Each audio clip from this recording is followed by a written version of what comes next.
Here's some rare photos of God.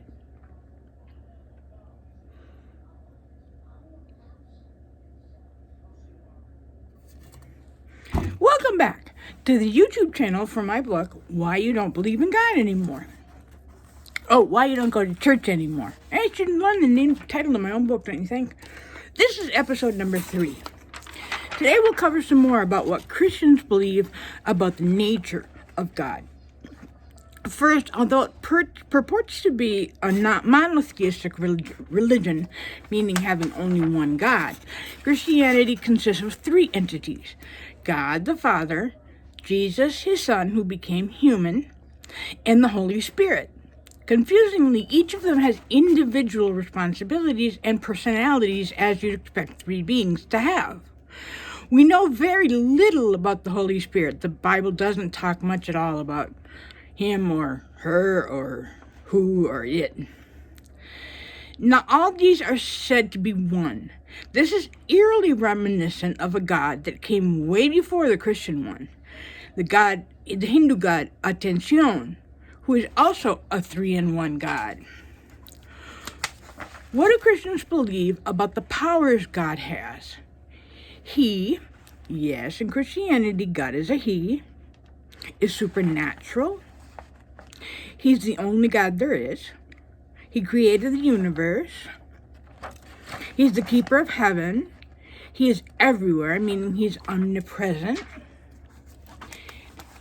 He knows everything, meaning he's omniscient. He's all-powerful, meaning omnipotent. Maybe I said that. Whatever. He is all good. He is omnibenevolent. He intervenes in human lives. He answers prayer, and he judges souls. Now, Christians believe the Bible is completely true and is divided into 2 parts.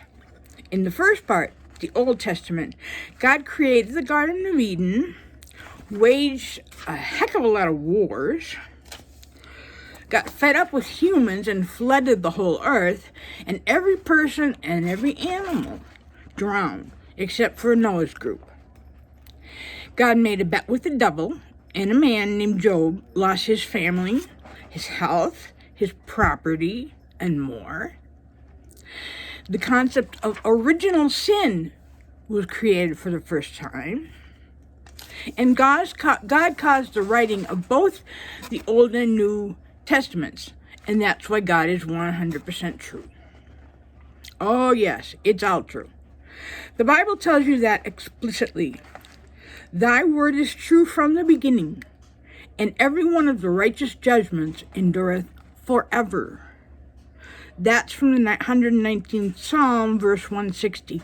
Now, notice that it doesn't say thy word is true until the New Testament is written. It says it's true from the beginning, and it endureth forever. Now, Christians today admit that a lot of the stories in the Old Testament are about conduct we would today say is immoral. This includes things like eating your children, marrying multiple women at the same time. Now, what are Christians supposed to do about the fact that the Old Testament has some behaviors that we don't approve of? The Old Testament stories are an integral part of Christian history. They are its lore. How do you accept Christ in your heart when you read of the atrocities that God committed? And don't worry, we'll get more specific about what these atrocities were in a future lesson. For now, just believe me, God did some horrific things. Christians resolve this problem basically by closing their eyes. The preachers don't speak of the occurrence of horrors, only about the verses where God comes off in a good light. Christians' primary defense is that Jesus came to start a new era, and so the evils of the Old Testament are ancient history, irrelevant to today's God. I don't know about you, but I find this defense to be ludicrous. The Bible is either true or not true. And if it's true, as Christians claim, then their God murdered innocent people many times. The New Testament, which is much less gory than the Old one, doesn't swap out the old God for a new one. It's the same guy. Although you won't hear Christians talk about it much, there is a way to explain this enigma. All you have to do is say that God changed in the period between the two testaments. Before he was bloodthirsty, now he's a pacifist. That would explain a lot, but it doesn't jibe with the fact that Christians believe God doesn't change. By the way, if you're intrigued by the idea of a changing God, I got a book for you to read. It's called God, a Biography by Jack Miles. His wonderful book doesn't look at God as a being to revere or not to revere. He sees God as the protagonist of the most popular book ever written. Just as characters in a novel evolve as the novel goes along and they learn new things and have new experiences, Miles shows how God develops a new personality, essentially, over the course of the Old Testament stories. Now here's today's quote from Isaac Asimov.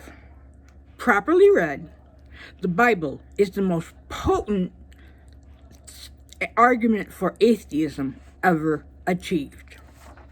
Now, remember to follow me on YouTube so I can get this book published. You can get involved in an even more personal way. Go to the website. I don't know if you can see it. Excerpts from Why You Don't Go to Church Anymore. They're found at melissagrantauthor.com. And you can come and join us. And then click on the link at the top for the GoFundMe account if you want. If you make a donation, you will get listed in the book's credits when it's finally published. You're not in print. And you didn't have to get arrested or something to have it show up in the paper.